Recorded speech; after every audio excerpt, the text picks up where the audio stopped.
শুনবানি সুন্দর কাহিনী, জান্নাতের ওই রুমে রুমে লেখা নবীর নাম, জান্নাতের ওই রুমে রুমে লেখা নবীর নাম। নবী রহমতে আলম নূরে মুজাসসম, রহমতে আলম নূরে মুজাসসম।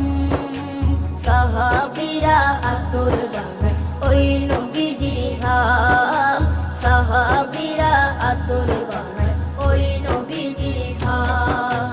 সাহাবীরা আতর লাগায় ওই নবীজির ঘাম, সাহাবীরা আতর লাগায় ওই নবীজির ঘাম। ওস্তনে হান্নানা একটা খেজুর গাছের নাম, যাকে ধরে খুতবা দিতেন রাসূলে